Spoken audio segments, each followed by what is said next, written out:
So on the one hand, I would say that, you know, when you go to your doctor, when you go to the gas station, when you go to the diner, whatever, watch for these moments where a poem happens unconsciously.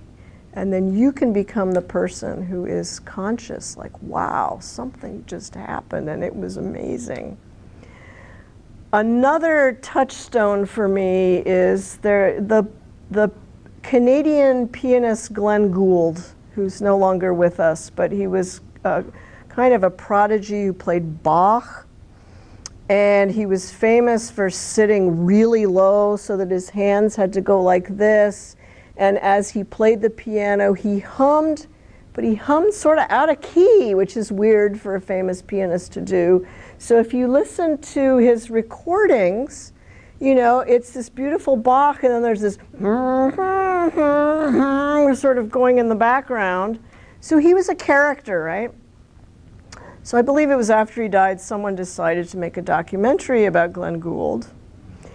So they made this piece called 32 short, I think it was 32 short films about Glenn Gould. And it's just all these, what Kathleen Stewart would call vignettes that had Glenn Gould in them. And the one vignette that just blew me away, I show it to my students now. It was number 16 or something, I don't remember what number it was. But anyway, Glenn Gould is driving in his old car down the road in Canada, and he's listening to like pop music or something, and humming oddly. And he stops into what's essentially a truck stop. And he sits down. He's all by himself, because he was always all by himself. He was a hermetic creature. And he sits there, and there are all these conversations going on around him.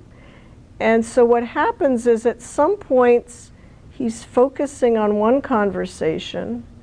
At some points, he's focusing on another one, and then, which is very suitable for someone who loves Bach, it turns into this fugue of voices, so that you don't really understand what people are saying, but they have this kind of wonderful music to them. And then after a while, he leaves, and that's the end of that short film. But it was, to me, it was how a musician attends to the ordinary world is by hearing voices as a kind of music. And it was, you know, the whole little film was quite beautiful in that way. So I often show that to my students and say, okay, now you need to go out and eavesdrop. Now you need to go out and take your talent and look at the world through that, and then maybe take something that isn't your talent and look at the world through that as well. When I was writing my dementia blog, I began to see the whole world through the phenomenon or the illness of Alzheimer's, and that became really intense. But it also became this particular window on everything. So another way in which I attend is, as Gillian was saying, I'm now taking photographs, but the missing piece there is I now have a dog named Lilith, little dog, who's a crazy little dog. And indoors, she's my pet, and then outdoors, she's a dog, right? So when I walk her, she is having this amazing experience on the walk. And so am I, but they're obviously completely different experiences. So on one of my early walks with her, I thought, you know, I'm not going to take photographs. I live in a beautiful area. There are mountains, there are flowers, there are trees. It's quite gorgeous. But I'm not going to look at anything like that. I'm just going to take pictures of what my dog pays attention to, attends to, right? So it was a wonderful little, what are they called, album of like, here's a spot of grass, or here's the bottom of a fire hydrant, or here is a rock wall that's got some spaces in it that she sticks her nose right in. Or if she meets another dog, here's, you know, their little ritual. And, you know, the photographs were really shitty photographs, but they were a way of trying to sort of get into what this creature that I love but can't understand is up to, of course, it would have probably been better if the photographs had smells attached, but I don't get that either, right? So, but that whole, the fact that she's completely driven by smell is something that's become very interesting to me. What is it? Someone says that all these spots they stop at are called P-mail, because they're communicating through the P. Anyway, and now what I'm trying to do with these photographs is to look at sort of large things and find very small parts of them that become incredibly mysterious, so that no one will quite perhaps know what they are. Like we went to McGurk's pub yesterday, and they've got all these huge photographs of Irish male poets, and I ended up taking a picture of Samuel Beckett's eye, and or at the Hall of Fame Museum, they offered to let you hold a bat, one of the cardinal's bats, right? And so I did this thing where I imitated, whose stance is this? It's okay. First baseman. Yes. Matt Carpenter, yeah. So anyway, someone took, I guess the picture was taken of me and I put it up on Facebook, you know, whose stance is this, and who got it? Someone got it somewhere. It's probably my son. Okay, so that's kind of the first thing, is just attending. This has nothing to do with writing yet, right? And that's okay, because writing is part of this larger process that starts with not writing.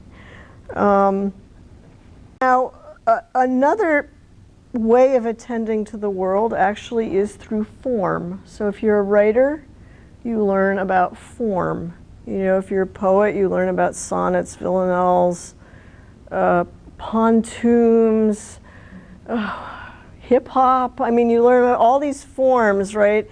The problem being usually that you're taught the form as a set of rules, and then you're asked to fill in the form, almost as if it's a tax form, with language so that it fulfills the rules, and then you come up with not a very good poem because you don't really care. You just want the damn thing to rhyme and have the right meter, right? So the connection I would suggest making is that the form also is a way of attending to the world. Do not start with the form, start with the world. One of the moments where this came through to me early on, for me, was when my father was in the hospital. It was his last hospital visit. He was dying. And suddenly, it was everything he was doing seemed like it was a poem to me, you know, symbolic, the way he moved his hands. He was speaking in poetic language, and he wasn't really a poetic guy, very sensitive, but not a poetic guy, but suddenly he was speaking in poetic language. And I thought, oh my God, this is a sonnet. And so I ended up writing a sequence of unrhymed, because I can't quite get the rhymes, and I don't care about them that much, but anyway, a sequence of unrhymed sonnets about my father's last days, and found that the poems came together not because I'd chosen sonnet as the form, but because the sonnet had arrived, you know? When I was writing my dementia blog work, when I teach introductory students, and even not so introductory, I will give them Bernadette Mayer's list of experiments. Bernadette Mayer's sort of a New York school poet who did a lot of teaching in the community, and she came up with just dozens and dozens of experiments. You know, everything from write down everything you eat during the day, to write a letter to your landlord that you'd never send. You know, some of them are just the most basic form of attention, and others of them have this kind of emotional twist to them, or write on a pre-existing document, you know, all sorts of things like that. Write a list. In her book, Midwinter Day, it's a whole book she claims she wrote in a day. I don't believe it, but it's a great book. She's got, she goes to the public library. It's like this, it's riffing off of the Odyssey, except she's a mom in Massachusetts, working class mom, who spends her day going to the library, the grocery store, and everything, just like Ulysses would if he were, you know, Bernadette Mayer. She goes to the library and she sees a shelf, and she writes down all the titles and puts that in part of the poem. And when I was writing my dementia blog, having been teaching these for so long, I got to moments where I'd suddenly like click into one of them. And so for a paragraph or two maybe, it would be more or less like a Bernadette Mayer experiment, and then it would click into something else that was perhaps more mine, as it were. The dementia blog is a form, right? A blog is a form. I mean, most people don't blog anymore, but this was in the between 2000 and 2010 when lots of people blogged. So I was blogging about my mother's decline into dementia when it suddenly hit me, this is the perfect form. Because when you write a blog, you're writing chronologically, right? But when you read a blog, you're going backwards. So you start by reading today, and then you read yesterday. So it's reverse chronology. And I thought, well, that's very much like encountering someone with dementia, is that you're always confused, because you don't know if you're greeting cause or effect, right? Often you get effect and not cause.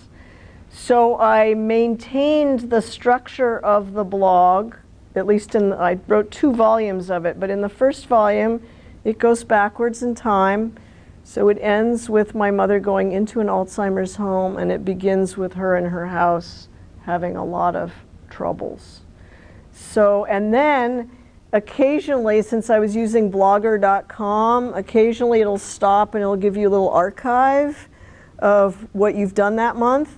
And so it'll give you the first line of the entry, and then, like in the middle of a word, suddenly it'll stop and it'll go ...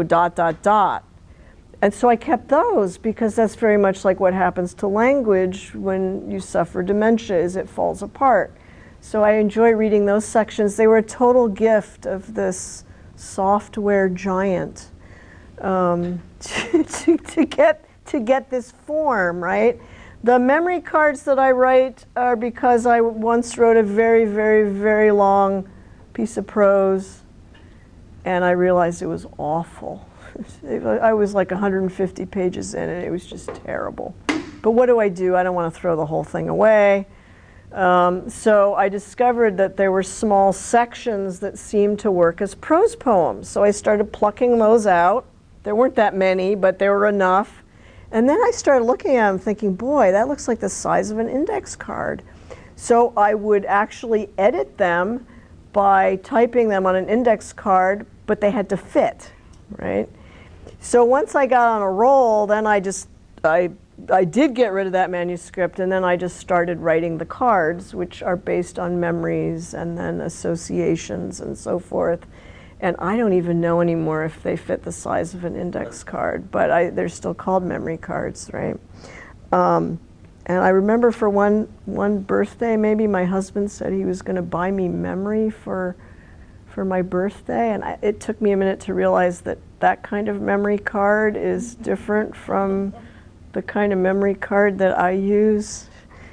I went to grad school in the 80s, so we still wrote on index cards and put them in little boxes and shuffled them around. Oh my God, so old. Okay, so those are kinds of attention and form.